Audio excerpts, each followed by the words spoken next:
ఇక మొదటి వచనం నుండి వాక్యాన్ని మనం ధ్యానం చేద్దాం. మోషేతో దేవుడు మాట్లాడుతూ కంటిన్యూ చేస్తున్న మాటలు ఇవి. అందుకే నీవు వారికి నియమించవలసిన న్యాయ విధులు, న్యాయ సూత్రాలు, న్యాయ విధులు వారికి నియమించాలి. ఎందుకంటే వారు ఒక రాజ్యంగా మారుతున్నారు. ఒక చట్టం, కాన్స్టిట్యూషన్, రాజ్యాంగం ఉండాలి. రాజ్యానికి పీనల్ కోడ్ ఉండాలి. సిఆర్పిసి ఉంటుంది ఇండియాలో, ఐపీసీ అంటారు, ఇండియన్ పీనల్ కోడ్ ఉంటుంది. అలాగే కాన్స్టిట్యూషన్ ఉంటుంది, రాజ్యాంగం ఉంటుంది. మనకు న్యాయం చొప్పున ఏ విధంగా తీర్పులు తీర్చాలి ఇదంతా రాసే ఉంటుంది. కాబట్టి ఇవన్నీ చట్టాలు, న్యాయపరమైనటువంటి విధులు ఇవన్నీ ఎందుకు? To maintain the law and order among the society. సమాజం శాంతితో, రక్షణతో, భద్రతతో, సమతుల్యతతో, సమానత్వంతో, సౌభ్రాతృత్వంతో కొనసాగాలి అని అంటే చట్టాలు కావాలి, న్యాయ విధులు కావాలి, కట్టడలు కావాలి, శాసనాలు కావాలి.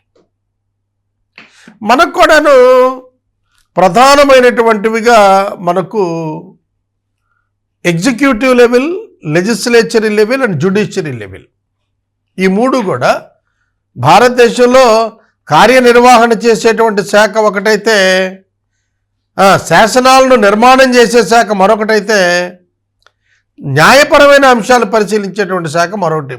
మూడు శాఖలు ప్రధానమైనవి. ఆ మూడింటి మీద ఆధారపడి న్యాయం తీరుస్తారు.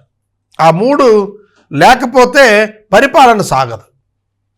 ప్రజల మధ్యలో చక్కటి సమన్వయం రావాలి అని అంటే ఇవన్నీ కావాలి. శాసనాలు చేసేవాళ్ళు కావాలి, అమలుపరిచేవాళ్ళు కావాలి, వాటిని పరిరక్షించేవాళ్ళు కూడా కావాలి న్యాయపరంగా. కనుక ఈ విధంగా పరిపాలన ఇజ్రాయేలీలకు కూడా సాగాల. కాబట్టి ఎలా ఉండాలి అని అంటే ఈ విధంగా చట్టాలను ఏర్పాటు చేస్తున్నాడు. 21 నుంచి మనకు 22వ అధ్యాయము, 23వ అధ్యాయము మనకు ఈ ప్రత్యేకమైనటువంటి కొన్ని చట్టాలు తెలియజేయబడుతున్నాయి. పదాజ్ఞలతో పాటు కొన్ని సివిల్ లాస్, కొన్ని ప్రజల మధ్యన ఉండాల్సినటువంటి కొన్ని చట్టాలు వివరించబడ్డాయి. ఇప్పుడు మనకు కూడా ఇండియన్ పీనల్ కోడ్ కానివ్వండి, కాన్స్టిట్యూషన్ కానివ్వండి, ఇవన్నిటిలో కూడా ఈ మాటలు కనబడతాయి. ఏవి? బైబిల్ గ్రంథంలో చెప్పబడినటువంటి ధర్మశాస్త్రపు విధులు, కట్టడలు ఉన్నవి చూసారా, శాసనాలు.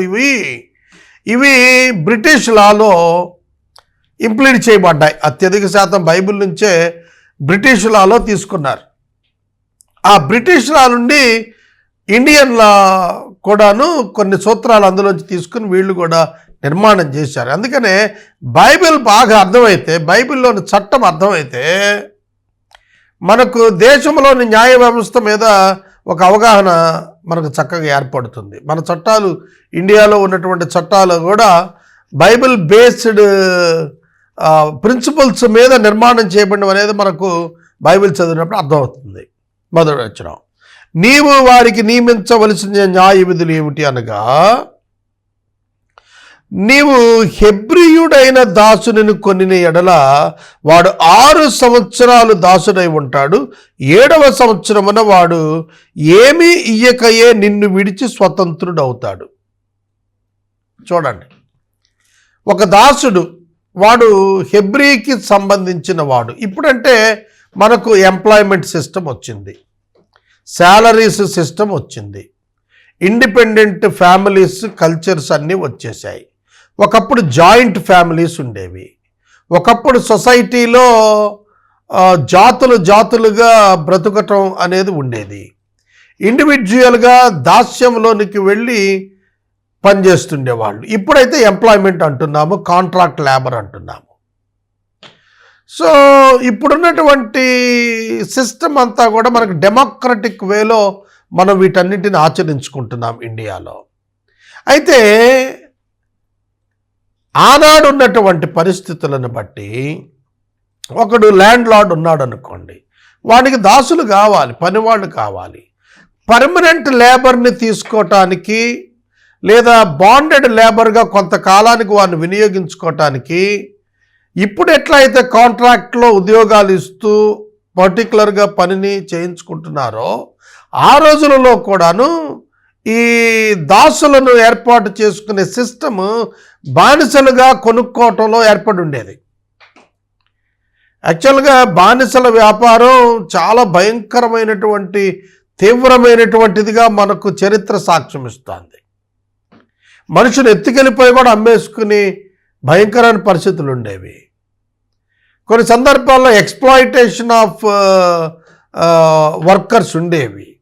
మనుషులను దోచుకోవటం, మనుషులను చంపేసుకోవటం ఇట్లాంటివి ఉంటుండేవి.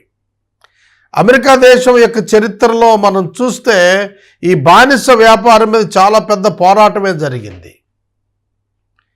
చాలామంది మనుషులను బలవంతాన్ని ఎత్తుకొని పోయి దాసులుగా పెట్టుకొని డెలివరెన్స్ ఇవ్వకుండా బంధించి వాళ్ళని వాడుకుంటూ శ్రమ దోపిడీ చేస్తున్న చరిత్రలు ఉన్నాయి మానవుల్లో. కనుక ఇవి చాలా important. How to behave with human being, మనుషులతో ఎట్లా ప్రవర్తించాలి మనం అనేది చెబుతూ వచ్చాడు. ఇప్పుడంటే మనం సివిలైజ్డ్ అండ్ మోడర్న్ సొసైటీలోకి వచ్చేసాం. చాలా అడ్వాన్స్డ్ కండిషన్స్లో మనం ఉన్న ప్రభుత్వాలు వచ్చాయి. ప్రభుత్వాలు ప్రతి వ్యక్తుల యొక్క ప్రాథమిక హక్కులను కాపాడుతూ వచ్చాయి. మరి ఆ రోజున అటువంటి పరిస్థితులు లేవు. కనుక దేవుడు ఒక చట్టం ఇచ్చాడు, చట్టం ప్రకారం నడవమన్నాడు. మనిషికి కొన్ని హక్కులను దేవుడు ఏర్పాటు చేశాడు. ఆ మానవ హక్కులు ఎవడు ఉల్లంఘన చేయటానికి వీలు లేకుండా అవి భద్రపరిచేటట్లుగా ఈ చట్టాలను దేవుడు వారి కొరకు ఏర్పాటు చేశాడు. హెబ్రీ దాసుడిని మనం కొనుక్కోవాలని అనుకుంటే ఆ రోజున జరిగిన సంఘటన చెప్తున్నాడు. 6 సంవత్సరాలు దాసుడు అవుతాడు. 7వ సంవత్సరం విశ్రాంతి సంవత్సరం కాబట్టి 7వ సంవత్సరం వెళ్ళిపోతాడు. కనుక పేమెంట్ 6 ఇయర్స్కి సంబంధించినంతటి వరకే ఉంటుంది. అతను లైఫ్ టైం బాండెడ్ సర్వెంట్గా తనను తాను ఇష్టపూర్వకంగా ఇచ్చుకుంటే తప్ప సాధ్యమయ్యేది కాదు. వాడు ఒకవేళ ఒంటరిగా వచ్చాడు అనుకోండి, ఒంటరిగానే వెళ్ళిపోతాడు. భార్యను కలిగి వచ్చాడు అనుకోండి, భార్యతో పాటుగా వెళ్ళిపోతాడు. ఒకవేళ వాడికి భార్య లేకుండా వచ్చి ఒంటరిగా వచ్చినాక యజమానుడు వాడికి భార్యను ఇచ్చినట్లయితే ఆ భార్య యజమానికి చెందినదిగానే ఆస్తిగానే ఉంటుంది. అదే చెబుతున్నాడు. వాడు ఒంటరిగా వస్తే ఒంటరిగా వెళ్ళొచ్చు, భార్య కలిగి వస్తే భార్యతో కూడా వెళ్ళొచ్చు. వాని యజమానుడు వానికి భార్యను ఇచ్చిన తర్వాత ఆమె వల్ల కుమారులు కుమార్తెల కంటే ఆ భార్య ఆ పిల్లలు యజమాని వాళ్ళు అవుతారు తప్ప వాడు ఒంటరిగానే పోవాలి. అలా ఒకవేళ వెళ్ళటానికి వాడు కనుక ఇష్టం కాక భార్యని పిల్లల్ని ప్రేమిస్తూ తన యజమానుడు కూడా బాగా చూసుకున్నాడని ఇష్టపడితే వాడు పర్మనెంట్గా బాండెడ్ స్లేవ్గా పర్మనెంట్గా ఉండిపోవటానికి ఇష్టపడితే కనుక వాని విషయంలో ఏమని చెబుతున్నాడు 5వ వచనం, నేను నా యజమానుని, నా భార్యను, నా పిల్లల్ని ప్రేమిస్తున్నాను, నేను వారిని విడిచి స్వతంత్రుడిగా పోను అని నిజంగా చెప్పిన ఎడల, నిజంగా చెప్పాలి, ఊరికినే వినికిడి చేత కాదు, నిజంగా అంటే డిక్లరేషన్ అంటాం చూశారు. ఇప్పుడు మనం అట్లాంటి డిక్లరేషన్ ఇవ్వాలి. అలా ఇస్తే గనక వాని యజమానుడు తలుపు దగ్గరికే ద్వారబంధం దగ్గర తీసుకొని వాని చెవిని కదురుతో గుచ్చాలంటే రంధ్రం పడుతుంది. వాడు నిరంతరం దాసుడు ఎండిపోతాడు. ఇక పర్టికులర్గా పలానా వాడు దాసుడు ఇతడు అనేది ముద్ర పడిపోతుంది. వాడి చెవికి కదురు గుచ్చితే అది పర్మనెంట్ స్లేవ్ కింద కౌంట్. అది బహిరంగంగా చెవికి కదురు గుచ్చేస్తే రంధ్రం పడుతుంది, రంధ్రం సులువుగా తెలిసిపోతుంది.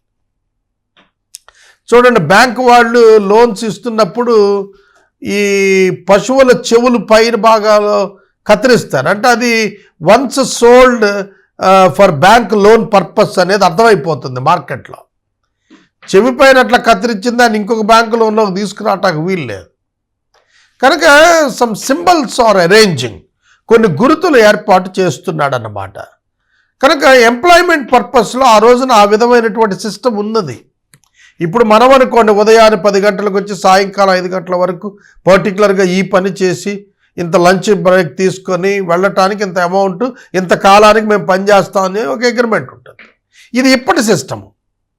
దీనిలో కూడా ఎంప్లాయీస్ విధులు, ఎంప్లాయర్స్ విధులు, ఉద్యోగం ఇచ్చిన వాడికి ఉండే హక్కులు విధులు, అలాగే ఉద్యోగం చేస్తున్న వాడుకుండే హక్కులు విధులు ఇవన్నీ కూడా రిటర్న్గా రాసుకుంటారు. ప్రతి ఉద్యోగానికి కూడా నియమ నిబంధనలు అనేవి ఏర్పాటు చేస్తారు. అట్లాగే ఆ రోజుల్లో కూడా పనుల కొరకు ఈ విధంగా మనుషులను వాడుకుంటుండేవారు.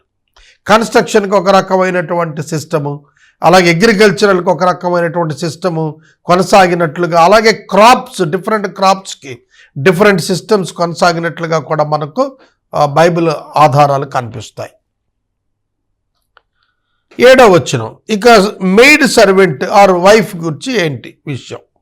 ఒకడు తన కుమార్తెను దాసీగా అమ్మిన యెడల దాసులైన పురుషుడు వెళ్ళిపోయినట్లుగా 7వ సంవత్సరం వెళ్ళిపోవటానికి వీలు లేదు. ఎందుకు అట్లా వీలు లేదు అంటే ఆవిడ women, she must be protected, ఆమెకు భద్రత కావాలి. పురుషుడు బయటికి వెళ్ళిపోతాడు, 7వ సంవత్సరం స్వతంత్రంగా బతకగలుగుతాడు. అప్పటి కండిషన్స్ అవి. ఇప్పుడు మనం స్త్రీ యొక్క స్వేచ్ఛ కోసం పోరాటాలు జరుపుతున్న ఈ కాలంలో సైతం స్త్రీలకు భద్రత లేదు.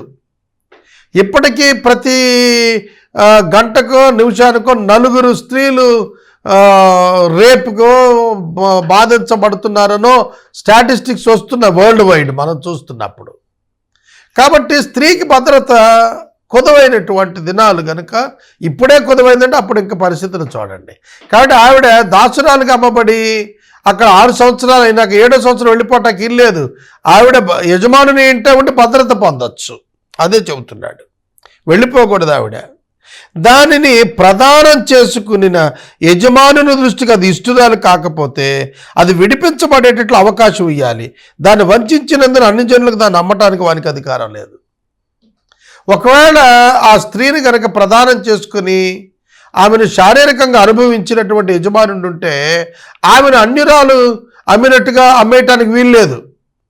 ఆమెకు కావలసినటువంటి పోషణ అంతా ఇచ్చి విడిపించబడేటట్లు అవకాశం ఇవ్వాలి ఆవిడికి. తన ఇష్టం ప్రకారం తను చేసుకునేటట్లుగా ఆమెను విడిచిపెట్టి ఆమెకు డబ్బు రూపేణ జీవితకాలం ఆవిడకి కావలసినది సమకూర్చాలి. ఇప్పటికీ ఇస్లాం లాలో ఇది కంటిన్యూ అవుతోంది. తన కుమారునికి ప్రదానం చేసిన కుమార్తెల విషయంలో న్యాయ విధిని బట్టి అలాగా జరిగించాలి. ఆ కుమారుడు వేరొక దాన్ని చేర్చుకునినను మొదటి దానికి సంసారమును, వస్త్రమును, సంసార ధర్మమును, ఆహారమును తక్కువ చేయకూడదు. ఈ 3ను దానికి కలుగు చేయని ఎడల అది ఏమీ ఇయ్యక స్వతంత్రురాలైపోవచ్చు. ఒకడు యజమానుడు తన కుమారునికి ఒక స్త్రీని వివాహం చేసుకున్నప్పుడు ఆ తర్వాత అతడు 2వ వివాహం మరొక స్త్రీని చేసుకుంటే మొదటి భార్యకు సంసార ధర్మము, సెక్షువల్ లైఫ్, ఫ్యామిలీ లైఫ్లో ఆమెకు ఏ కొదువ చేయకూడదు. Human right, sex is human right. Wife and husband వారి యొక్క జీవితాల్లో కమిట్మెంట్ ప్రకారం ఒకరి ధర్మం ఒకరు జరపాలి. కనుక శరీర సంబంధమైన విషయాల్లో ఏ వివాహిత అయిన స్త్రీ కూడా భర్త చేత నిర్లక్ష్యం చేయబడకూడదు. అది చట్ట ప్రకారం నేరం అవుతుంది. ఇప్పటికీ కూడాను సెక్షువల్ లైఫ్ పట్ల భర్త నిర్లక్ష్యం వహిస్తే భార్య కోర్టుకి వెళ్ళవచ్చును. ఇప్పటికి ఇండియాలో అది ఆ పద్ధతి అమలులో ఉన్నది. అలాగే ఇక్కడ చెబుతోంది ఏమిటంటే వస్త్రం ఇవ్వాలి, ఆహారం ఇవ్వాలి, సెక్షువల్ లైఫ్లో ప్రాధాన్యత ఇవ్వాలి తప్ప నిర్లక్ష్యం చేయకూడదు. ఈ 3 చేస్తే ఆమెకు అభ్యంతరం లేదు. అవి చేయకపోతే ఆమె దాసురాలుగా ఇకపై ఉండదు, వెళ్ళిపోతుంది. ఆమెను వెళ్ళటానికి ఆటంకపరచడానికి వీలు లేదు. ఇది స్వతంత్రాలుగా ఆవిడ వెళ్ళిపోవచ్చు అని చెబుతున్నాడు. 12వ వచనం నుండి మనకు 14వ వచనం వరకు మర్డర్ గురించి మాట్లాడుతున్నాడు. నరుని చావగొట్టిన వానికి నిశ్చయముగా మరణ శిక్ష విధించాలి. Murder 302 murder case. అందుకనే లైఫ్ టైం ఇస్తున్నాం ఇండియాలో. లేదంటే కిరాతకమైనటువంటి హత్యలకు పాల్పడితే ఉరి శిక్ష వేస్తారు. కానీ Indian penal code transformation based code, అంటే వాళ్ళు మార్పు తీసుకొని రావటానికి కొరకైనటువంటి శిక్షలు అమలు అవుతున్నటువంటిది మాకు ఇండియాలో ఉంది. అయితే ఇక్కడ హీబ్రూ లా ఏ విధంగా ఉందంటే నిశ్చయంగా వాడిని చంపేమను. తెలిసి హత్య చేశాడంటే వాడిని చంపటమే. హత్యకు హత్య. ఇప్పటికీ ఇస్లాం కంట్రీస్లో ఇది రన్ అవుతోంది. ఎవరైనా హత్య చేసిన వాడిని చంపేస్తారు, బహిరంగ ఉరి తీసేస్తారు. అందుకనే అక్కడ నేరాలు ఇమీడియట్గా శిక్షలు పడతాయి కనుక నేరాలు చాలా తక్కువ జరుగుతాయి. ఇండియాలో హత్య చేసిన వాడు దొరికినా వాడికి శిక్షలు పడవు. వాడి ట్రయల్ అని అదని ఇదని కోర్టులని సంవత్సరాలు పడుతుంది. సత్వర న్యాయం చేసేస్తారు. అది అక్కడ విధించబడింది 12వ వచనంలో. 13 వాడు చంపాలని పొంచి ఉండక యాక్సిడెంటల్గా కనుక డెత్ అయితే, పొరపాటున జరిగిందైతే కనుక వాడు పారిపోగల ఒక స్థలము నీకు నిర్ణయిస్తాను అన్నాడు. దీన్ని మనకు ఆశ్రయపురము అంటారు. దీన్ని పారిపోగల స్థలం అంటే యాక్సిడెంటల్గా ఎవరి వల్ల అయినా మర్డర్ జరిగితే ఆ వ్యక్తిని ఎవరైతే చంపబడ్డారో వారి తాలూకా బంధువులు వెంటాడి చంపేయాలని చూస్తారు. అలా చంపకుండా ఉండటం కోసం ఆశ్రయపురాలు, 3 ఆశ్రయపురాలు, యోర్ధానునకు ఇవన భాగంలో 3 ఆశ్రయపురాలు, అవతల భాగంలో 3 ఆశ్రయపురాలు, మొత్తం 6 ఆశ్రయపురాలు ఏర్పరుస్తున్నాడు. యెహోషువ కాలంలో వాటిని డిక్లేర్ చేసుకుని నడిపించుకున్నారు వాళ్ళు. ఆ 6 ఆశ్రయపురాల్లో ఉండే విషయం ఏంటంటే ఆ పట్టణము యొక్క గవిని ఈ హంతకుడు పరిగెత్తుకుని వెళ్ళిపోయి అది పట్టుకుంటే వాడిని లాగి చంపకూడదు. వాడు ప్రధాన యాజకుడు చనిపోయే వరకు కూడా ఆ పట్టణంలో ఉంటాడు. ఆ తర్వాత అతను విముక్తుడైపోవచ్చు, అతను ఎవరు చంపకూడదు. కనుక ప్రధాన యాజకుని మరణంతో వాడికి విముక్తి వస్తుందన్నమాట. కనుక ఆ విధమైన స్థలాన్ని ఏర్పరుస్తాను. యాక్సిడెంటల్గా కొన్ని సందర్భాలు హత్యలు జరుగుతాయి, డెత్స్ సంభవిస్తాయి. ఇప్పుడు ఉదాహరణ చూడండి, యాక్సిడెంట్ కేసెస్ ఉంటాయి. యాక్సిడెంట్ కేసెస్లో డెత్ సంభవించినప్పుడు దానికి సంబంధించి insurance companies money penalty pay చేస్తాయి. Sometimes government ex gratia pay చేస్తుంది భారతదేశంలో. సో వాటి శిక్ష విషయంలో సందర్భంలో లైసెన్స్ రద్దు అవుతుంది, లైసెన్స్ కొంతకాలం సీజ్ చేస్తారు. ఆ విధంగా కొంతకాలం శిక్షలు కూడా పడతాయి. అందుకని డెత్ టు డెత్ అనేది ఉండదు ఇండియన్ పీనల్ కోడ్లో. యాక్సిడెంట్గా జరిగితే చంపటానికి చట్టాలు కూడా లేవు. 14వ వచనంలో అంటాడు, ఒకడు తన పొరుగువాని మీద దౌర్జన్యంగా వచ్చి కపటముగా చంపలేచిన ఎడల వాడు బలిపీఠమును ఆశ్రయించినా కూడా వాడిని లాగి చంపేమన్నాడు. కపటంగా కుయుక్తిగా ప్రవర్తించి హత్య చేసేస్తే వాడి యాటిట్యూడ్ బయటపడింది. అందుకనే ప్రతి క్రిమినల్ కేసులో మోటివ్ అండ్ మోషన్ ఈ 2 అబ్జర్వ్ చేస్తారు. ఎందుకు చంపాడు అనే ఉద్దేశం ఒకటి మోటివ్, 2 మోషన్, ఏ విధంగా చంపాడు. చంపితే వీడికి ఏమిటి లాభం, చంపితే వీడు ఎందుకు చంపే ప్రణాళిక చేశాడు, కుట్రపూరితం చేశాడు. కనుక what is his motive behind that murder. ఆ హత్య చేస్తున్నా అంటే ఏమిటి కారణం, అది ప్రూవ్ అవ్వాలి, మోటివ్ ప్రూవ్ అవ్వాలి, కారణం ప్రూవ్ కావాలి. తర్వాత మోషన్ ఆఫ్ ద మర్డర్, ఎట్లా చంపాడు, కత్తితో చంపాడా, కరెంట్ షాక్కి చంపాడా, నీళ్లలో ముంచి చంపాడా, పీకనొక్కి చంపాడా, ఉరేసి చంపాడా, ఏం చేశాడు అనేది ప్రూవ్ అవ్వాలి. దాని ఎవిడెన్సెస్ అన్నీ కూడా మనం పట్టుకోవాల్సిందే పోలీసు. కాబట్టి అలా దొరికితే కనుక ఎవడైనా ఆ రోజున ఉన్నటువంటి చట్టంలో చెప్తున్నది ఏమిటంటే వాడు బలిపీఠాన్ని ఆశ్రయించిన లాగి చంపమన్నాడు, బతకనవద్దు చంపేసేయమన్నాడు. 15వ వచనం, తన తండ్రినైనను తల్లినైనను కొట్టువాడు నిశ్చయంగా మరణశిక్ష పొందుతాడు. ఇప్పటికీ మన చట్టాల్లో తల్లిదండ్రులను బాధించిన వారిని అరెస్ట్ చేస్తారు. వృద్ధాప్యంలో ఉన్న ఏ తల్లి అయినా ఏ తండ్రి అయినా సరే సూపరింటెండెంట్ ఆఫ్ పోలీస్ దగ్గరికి పోయి ఒక కంప్లైంట్ లాడ్జ్ చేస్తే ఇమ్మీడియట్గా పిల్లలు అరెస్ట్ చేస్తారు. సుప్రీంకోర్టు ఇండియాలో ఒక అద్భుతమైనటువంటి తీర్పు ఇచ్చింది. వృద్ధాప్యంలో ఉన్న తల్లిదండ్రుల యొక్క పోషణ బాధ్యత చూడని పిల్లలను జైల్లో పెట్టమంది. ఏ తల్లైనా నా కొడుకు నాకు అన్నం పెట్టడం లేదు, నా కూతురు నాకు అన్నం పెట్టట్లేదని వెళ్తే కోర్టుకి పోలీస్ స్టేషన్కి పోతే వాళ్ళ మీద కేసు కట్టి వాళ్ళని అరెస్ట్ చేసి వాళ్ళని జైలుకి పంపిస్తారు. కౌన్సిలింగ్ ఇచ్చి చూసుకోమంటారు, వినకపోతే జైలుకి పంపించేస్తారు. అలాగే తల్లిదండ్రులు వృద్ధాప్యంలో ఉన్నటువంటి వారిని ఎవరైనా బాధించితే, కొడితే శిక్షలు ఉన్నాయి.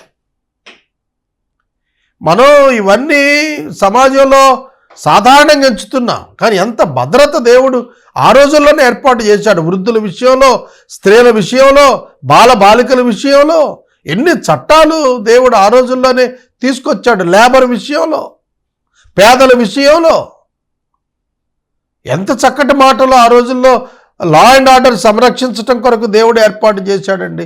తల్లి తండ్రిని ఎవడైనా సరే కొడితే వాడు చంపేసేయమన్నాడు. ఒకడు తర్వాత కిడ్నాప్ అండ్ డెత్. ఒకడు నరుని దొంగిలించాడు అనుకోండి, కిడ్నాప్ చేశాడు అనుకోండి, తన యొక్క కనుక ఆ వ్యక్తిని కీపప్ చేసి ఉంచుకుంటే, కిడ్నాప్ చేసి పట్టుకెళ్ళిపోతే నిశ్చయంగా వాడు మరణశిక్ష పొందుతాడు. మైనర్ పీపుల్, బాల్యంలో ఉన్న వాళ్ళ, మైనారిటీ తీరని వారి విషయాల్లో ఇది చాలా పెద్ద కేసు. కనుక ఇప్పుడు చాలా కొత్త కొత్త చట్టాలు ఇండియాలో కూడా వస్తున్నాయి. ఫ్యాక్టో కేసు లాంటివి వస్తున్నాయి. వాటి వల్ల ఏమిటంటే నాన్ బైండబుల్ ఎఫెన్సెస్ ఇవన్నీ కూడా. బెయిల్ కూడా ఎవరు డైరెక్ట్గా విచారణ చేసి చెరసాలకు పంపించేసేయటమే. కనుక కిడ్నాప్కి శిక్ష విధించబడుతుంది, నిశ్చయం మరణశిక్ష. 17వ వచనంలో తల్లిదండ్రులు శపించిన వాడు మరణశిక్ష పొందాలన్నాడు. డెత్ పెనాల్టీ తల్లిదండ్రుల విషయంలో. అలాగే 18వ వచనం నుండి మనకు పోట్లాటను గురించి రాశాడు. అసాల్ట్, పోట్లాట, కొట్టుకోవటం. మనుషులు పోట్లాడుచుండగా ఒకడు తన పొరుగువాడిని రాతితోనైనా పిడికిటితోనైనా గుద్దుట వలన వాడు చావక మంచం మీద పడుండి, అంటే ఇంజురీస్ అయితే, తర్వాత వాడు లేచి చేతికరతో బయటికి వెళ్ళి తిరుగుతూ ఉన్నా వాడిని కొట్టిన వానికి శిక్ష విధించబడదు, కానీ అతను పని చేయలేని కాలం తగిన సొమ్ము ఇచ్చి వాడు అతను పూర్తిగా బాగు చేయించాలి. ఎవరి వలనైనా మరొకరికి గాయాలైతే అతడు బాగు చేయించాలి.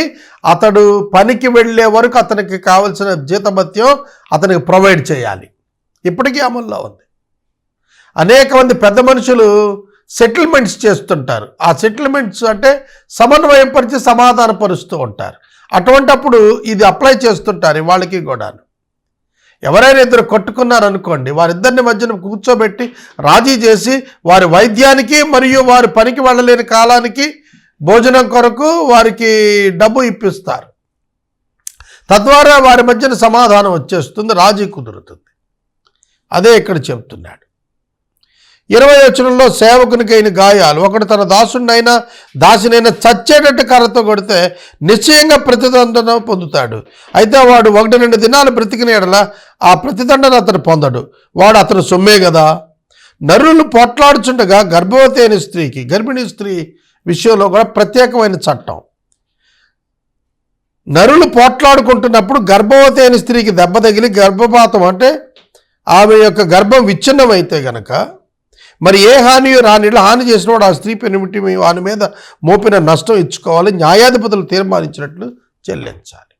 గర్భిణీ స్త్రీకి కనుక గాయమై రక్తస్రావమై ఆమె గర్భాన్ని పోగొట్టుకుంటే ఆమె భర్త ఎంత డిమాండ్ చేస్తే అంత డబ్బు ఆ గర్భిణీ పోటానికి కారణమైనటువంటి వాడు ఇవ్వాలి. హాని కలిగి ఉన్న నీవు ప్రాణమునకు ప్రాణం. చూడండి, ఇక్కడ చాలా అద్భుతమైనటువంటి డిక్లరేషన్. ఇది అర్థం కాక చాలామంది అపార్థం చేసుకున్నారు. హాని కలిగిన ఎడల నీవు ప్రాణమునకు ప్రాణము, కంటికి కన్ను, పంటికి పన్ను, చేతికి చెయ్యి, కాలుకి కాలు, వాతకు వాత, గాయానికి గాయం, దెబ్బకు దెబ్బ నియమించబడింది. ఏమిటి దీని అర్థం? నిన్ను వలె నీ పొరుగువానిని ప్రేమించుము అనేది దీనిలో నెరవేరుతోంది. అంటే నువ్వు కన్ను ఎవరిదైనా పోగొడితే నీ కన్ను పోతుంది. కాబట్టి నీ కన్నును నువ్వు కాపాడుకుంటున్నట్లు ఎదుటివాని కన్నును కూడా కాపాడవలసినటువంటి బాధ్యత నీపై ఉన్నది. అందుకే కంటికి కన్ను నియమించాడు. ఎందుకంటే పర్ఫెక్ట్ పనిష్మెంట్, ఎక్కువ కాదు తక్కువ కాదు. ఒక చెంపదెబ్బ కొడితే వాడిని విపరీతంగా గాయాల పాలు చేసేస్తే కుదరదు. ఒక చెంపదెబ్బ అంటే న్యాయమైనటువంటి తీర్పు. కంటికి కన్ను అన్నాడు.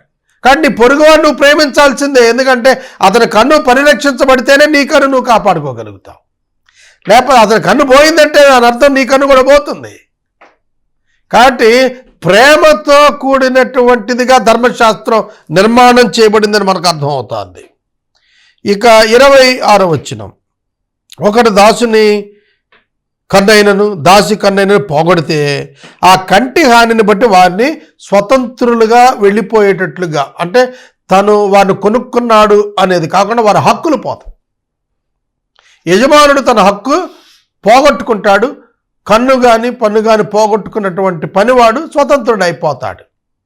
అతని మీద చెల్లించబడిన డబ్బంతా కూడా అతడు విడిచిపెట్టుకొని స్వతంత్రుడిగా పోనీయాలి.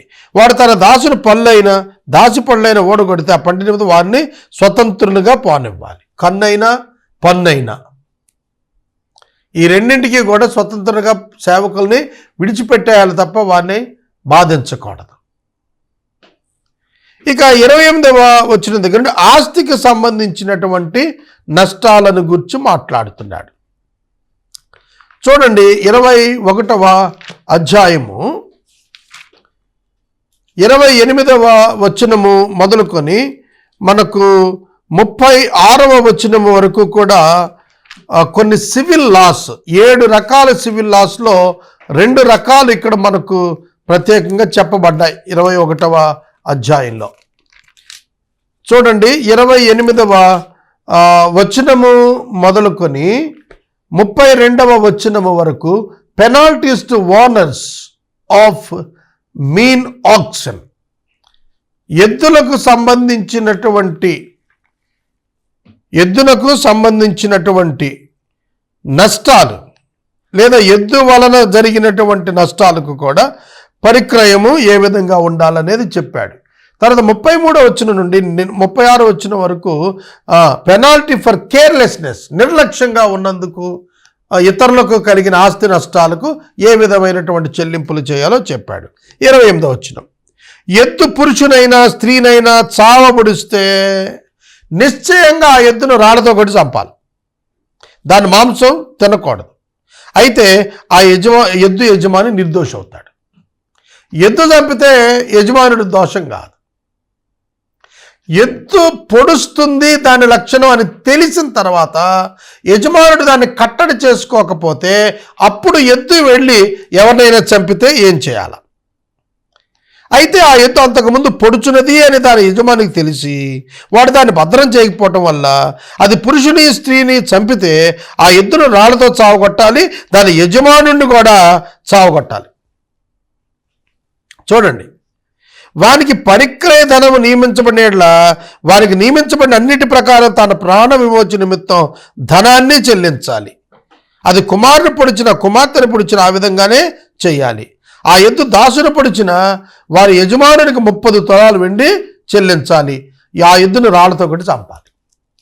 కుమారుడైనా స్వతంత్రుడైనా కుమార్తెనైనా మరొక మనిషినైనా ఆ ఎద్దు పొడిస్తే దానికి బాధ్యత వహించి అతడు కూడా చంపబడాలి. ఎప్పుడు ఆ ఎద్దు పొడుస్తుందని తెలిసి కూడా భద్రం చేయకపోవటం వల్ల, అంటే తన వల్ల తెలిసి మరొకరికి నష్టం జరిగితే దానికి ఖచ్చితమైనటువంటి పర్యవసానం అతడు అనుభవించాల్సిందే అని చెబుతున్నాడు.